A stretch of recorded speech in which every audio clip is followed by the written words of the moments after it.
Hi, my name is David, and about 5 months ago, I saw a video on YouTube about flat Earth, the theory that the Earth is flat. And I got obsessed with this subject to the point where for the next 5 months, up until today, I kept watching flat Earth videos, read books on the subject, and I can't stop researching it. It's one of the most fascinating subjects I've ever found. And when I explain it to people, besides that people might laugh at me, a lot of them ask me a question: why does it matter whether the Earth is flat? I mean, how is that going to change my life? I mean, what's the difference? And when I get that question, I don't know how to respond.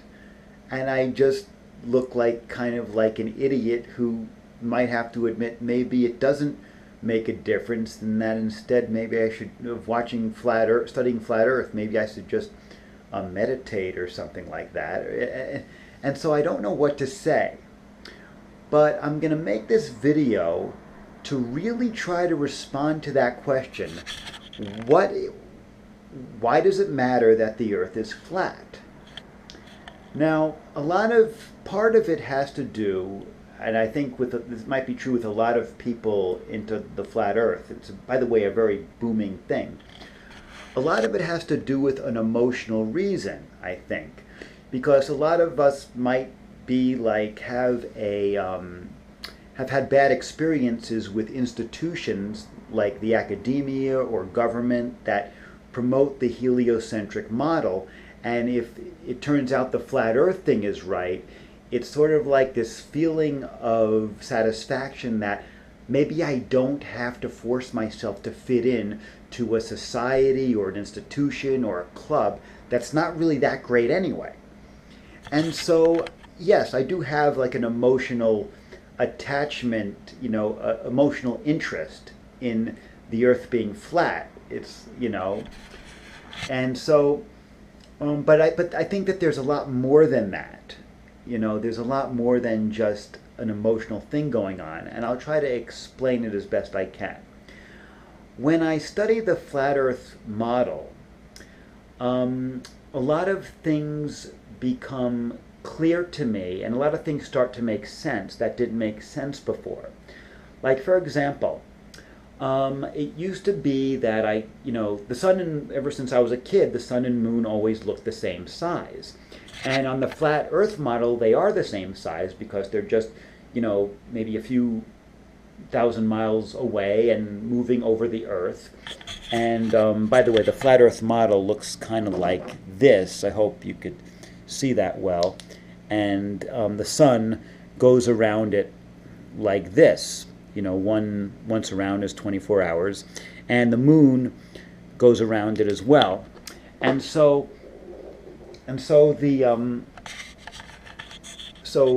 anyway, they look the same size, the sun and the moon. And what I was told all my life was that the reason they look the same size is the sun is 400 times as far and 400 times as big as the moon. So that's the illusion of it looking the same size.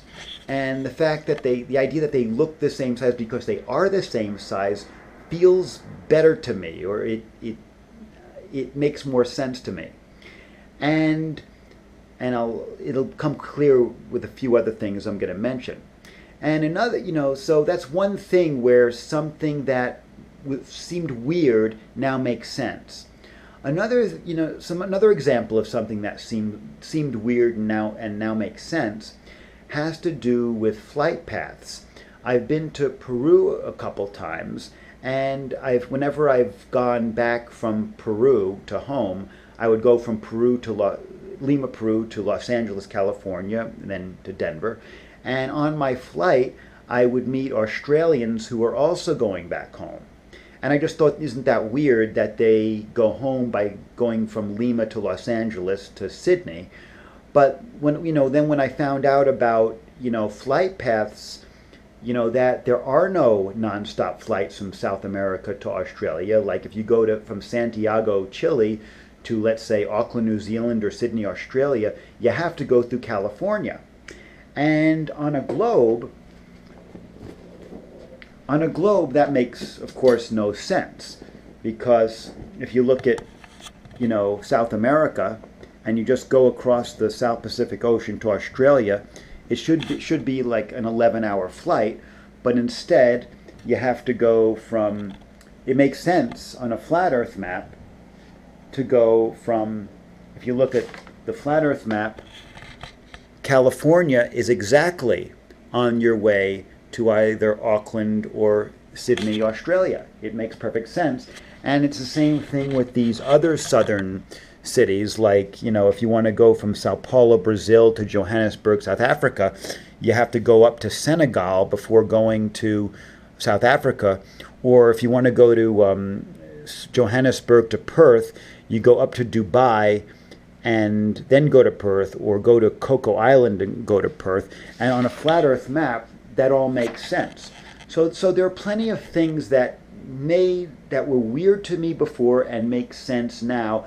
So in a way, I guess I could rephrase the question: does it matter? With what difference does it make? And it does make a difference to me for things to make more sense. And another reason why the flat Earth makes a difference to me has to do with there are things that I never noticed that about the world that suddenly became clear when I looked at it from a flat Earth perspective. For example, I'm learning, when studying flat Earth, I'm learning a lot about the moon. And one thing I never knew was that, I knew when I looked up at the moon at night, I knew it moved. But what I didn't know is that it moves on the same path as the sun. It's as if the sun and the moon are on some similar track. And that, not only that, but I never knew that the moon had this cycle of exactly 24 hours and 50 minutes and 28 seconds. In other words, it goes on the same path as the sun, but slightly slower than the sun. So it's sort of like two runners running around a track together, and every 30 or so laps, the sun, which is faster, would lap the moon, and that's a month. And I never knew about how it's the relationship between the sun and the moon that creates these months, and this relationship that creates the phase that coincides with the phases and what else? The tides. And so much I'm learning about the moon that I never knew, or like things like I didn't know the moon was cold. Light was cold, because that's weird to me, because it's unusual to learn that, And so anyway, so I'm learning all this stuff that there are things that I never noticed that are now obvious and lead to understanding a lot more things. Another example of that is the way the stars move. I never knew about how all the stars rotate around Polaris. In a flat Earth model, Polaris is stationary and all the stars move around it because the sky actually moves around the Earth. And I never knew that the sky moves in this circular fashion around Polaris along with the sun and the moon. It goes along with the sun, but it goes slightly faster, making a rotation around the Earth, not in 24 hours, but 23 hours, 56 minutes, and 4 seconds, so that it's not 360 degrees in 24 hours, but 361 degrees. And so, and each degree, approximately one degree more than the sun, so that every year the thing is back where it started, if that makes any sense. But anyway, for the first time, I understand how the zodiac works. And I don't know how the heliocentric people rationalize that, how it works, but it all makes sense in the flat Earth model. I feel like I have this better relationship with the sun, the moon, and the stars, it all makes sense to me.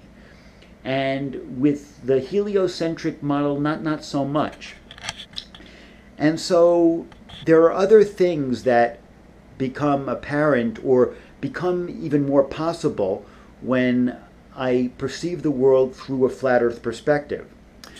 Another thing that I get from a flat earth model has to do with a sense of possibility, or different kinds of questions become asked.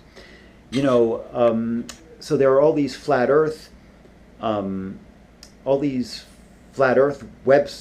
YouTube channels, and in all these channels they have these people they call trolls or shills that try to wreck the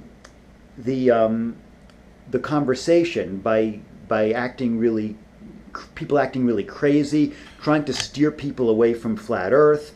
And there's like this society, there's this website called the Flat Earth Society that's just like a bunch of crazy people pretending to be flat earthers, just to make people look at the subject and say, oh yeah, it is kind of crazy.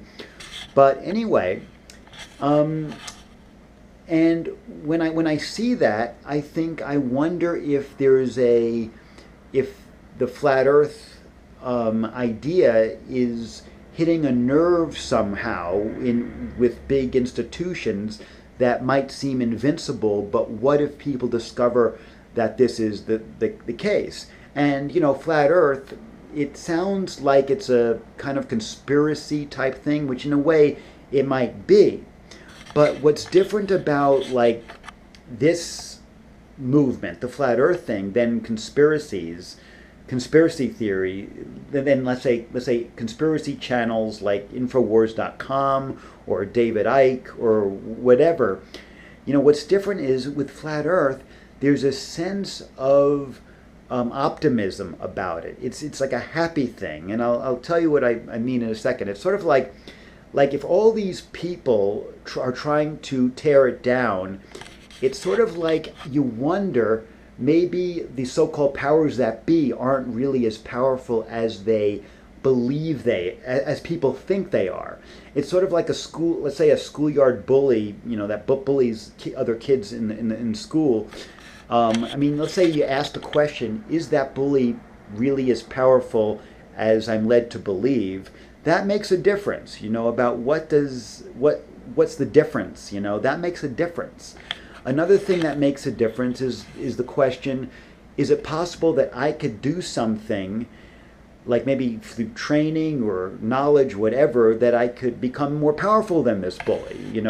Maybe it's my own connection with myself or with other people that needs to be stronger, and it could overcome whatever is this bully, But anyway, so all these questions come up that don't come up in like looking at, about how the New World Order is taking over, or the military-industrial complex, or the Bank of England, and all these powerful organizations, the CIA, the Mossad, whatever.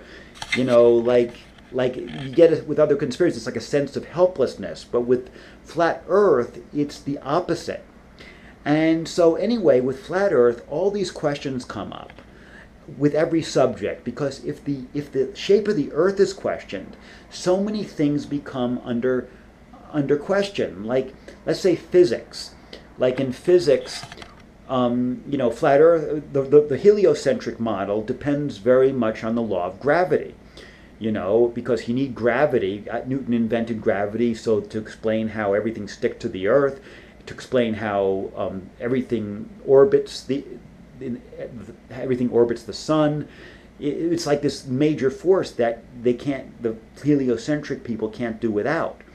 And when there are people questioning gravity, it used to be like the flat earthers say it's just the laws of density and you don't need gravity, that dense things go down, lighter things, less dense, goes up.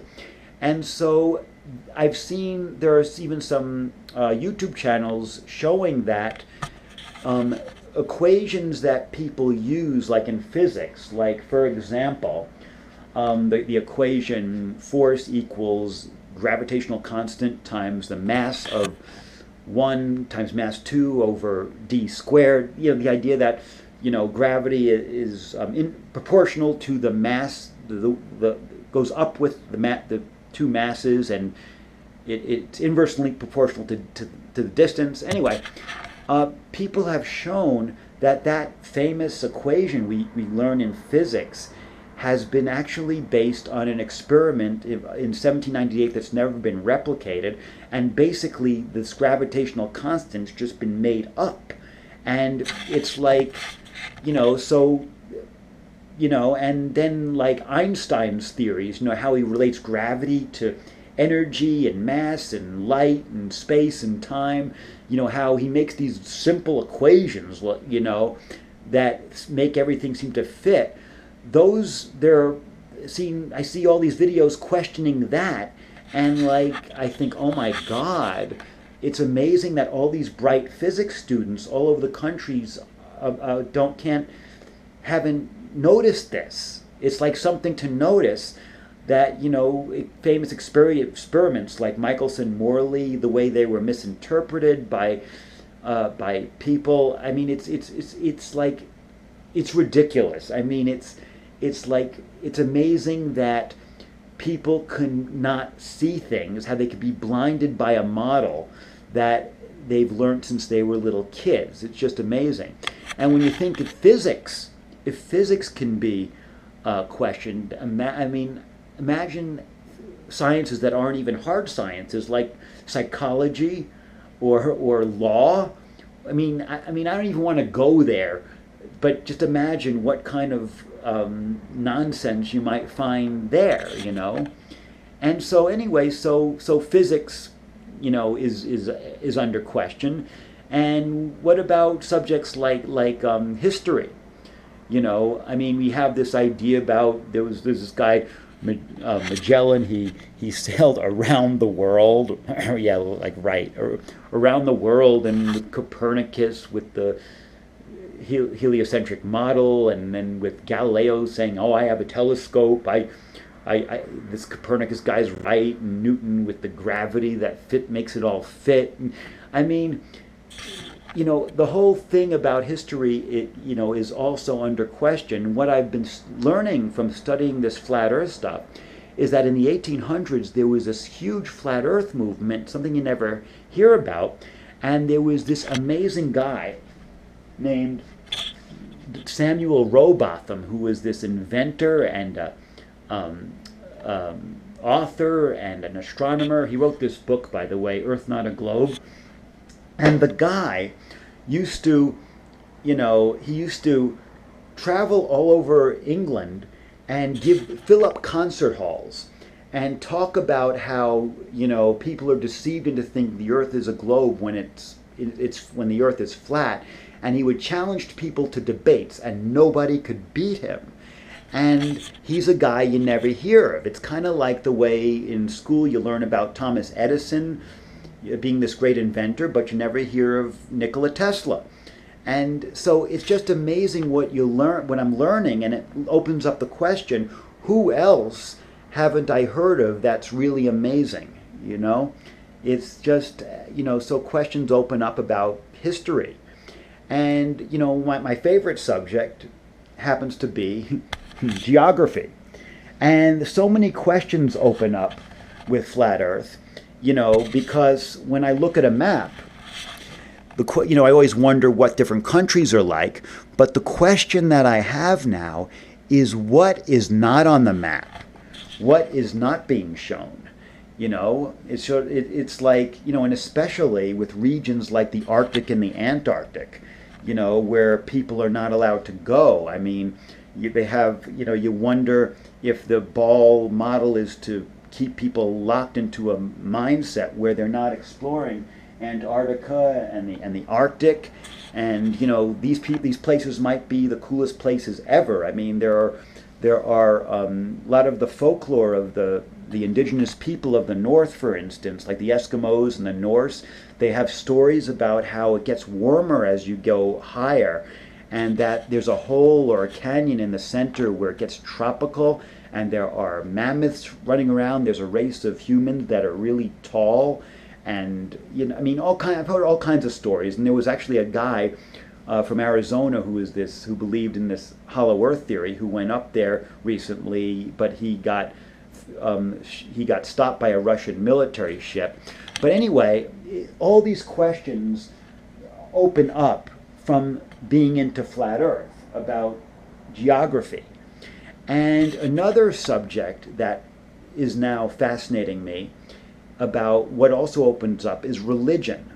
I mean, when I see the way, like, all these relationships between the sun and the moon, the stars, there's a precision about it that kind of feels like we're in some kind of monastery, the way there's an attention to detail that's incredible.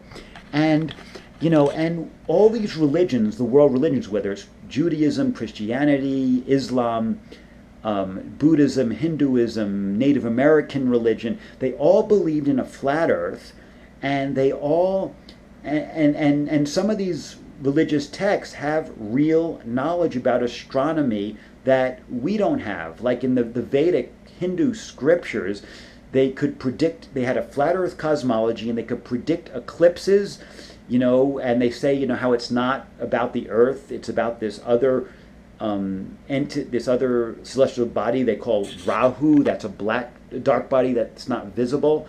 And it makes me wonder what these religions have to offer. Does the Bible have something to teach me? And the way it is right now, you have academics brainwashed with the heliocentric model, but then the religious people aren't better off either, because it's like they're sort of following a book like it's an authority, even though they may have certain truths. They might, it's sort of like, this weird situation where, let's say you have a bunch of chess players, and there's one group that memorizes openings but doesn't have good skill, and you have another group that has okay skill but has bad fundamentals, and nobody's a good player. That's sort of the way things are like these days, with religious people and academics. But anyway, besides religion, besides opening up possibilities, the flat earth theory, besides that, what it also does is it gives a feeling of relief. What I mean by relief is that when you see that the people, that we're all really not knowledgeable about the earth, it's like I feel like I can relax. It's okay for me to be in kindergarten. I don't have to feel like I have to know everything, and I can just have fun learning. And there's a sort of letting go quality about being into flat earth. And it's something that, and that's probably what I like most about it, a sense of letting go and saying, let's learn about this together, that feeling, And so anyway, and so I would tell people about flat earth, and I would always get weird responses. Some of the responses I would get was that people would laugh at me in a way, like not like laughing at a funny joke, but it's more like ha ha ha, like you're a kid in school laughing at another kid who thinks the earth is flat, to make fun of him. And it's weird because these are adults, and some of them are intelligent adults. Another response I get from people is people tell me I'm barking up the wrong tree. And the only last time I heard that expression was I was at a party, and a lesbian tells this guy who's hitting on her, "You're barking up the wrong tree." And anyway, I'm being told I'm barking up the wrong tree by bringing up flat earth. And another response I get about flat earth is people are really nice and explain to me the law of gravity as if I never heard of it before. And another common response I get is people are generous enough to debate with me on the issue, but they will be critical of the flat earth theory, but would be also, but they would be not willing to look at the other side and say, does the heliocentric model have flaws in it? And when I look at these videos, these YouTube videos that criticize it, I'm like, oh my God, how could I have accepted that? But, when you grow up with it, it's hard. And by the way, there is one point that the heliocentric people have made. I mean, I've looked at all the arguments of every subject, photographs, curvature, the boats going over horizon. I mean, every single category, every aspect of the flat earth, round earth, ball earth debate, I would say is won hands down by the flat earthers. But there is one small thing that that's an interesting problem, and it has to do with the amount of sunlight in the at the very part, what they call the southern hemisphere, that supposedly Antarctica, the sun in a flat earth model, here's the flat earth model, it goes around, let me see if I can get a light on it. The sun goes around the flat earth model, and during the summertime, during the spring it goes over the equator, and the summertime it goes over, the summer solstice over the Tropic of Cancer, which is about the latitude of Havana, Cuba. Then it goes down back to the equator for the fall equinox. Then at the winter solstice, goes to over the Tropic of Capricorn, and which is, by the way, is right around Sao Paulo, Brazil, and the only point that the ball earthers bring up that I don't have an answer for is that Ushuaia, Argentina down here gets about 17 hours of sunlight, and Antarctica, it is said, has a midnight sun. And, there was one flat earther who said that you can't go by the Antarctica midnight sun thing because you don't have access to Antarctica. It's not scientific information. But there are people I know who have worked in Antarctica that I trust who tell me there's a midnight sun. But anyway, that's one problem. But the point is, I think it has made a difference seeing the world from the flat earth perspective. And, and even though not everything is understood, but for the most part, it is something I love, and it's something I want to find an answer to that problem. And if you could, if anyone has anything to offer, I'm open. Or anyone has anything to offer, I'm open. Whether it's a criticism of flat Earth or an answer to that, whatever. And anyway, this is my first YouTube video, and what inspired the video was it was really good to see a lot of people speaking their mind, and realizing that, wow, what if more people spoke their mind? And anyway, you can subscribe to my channel, and if you like this one, and I'll probably have a part 2 coming up when I hear comments, and I'll hear comments, and I'll give responses, and I'll elaborate on things I talked about, and maybe bring up new topics that are relevant. And thanks so much for watching, and here's my flat earth salute. Namaste. Thank you.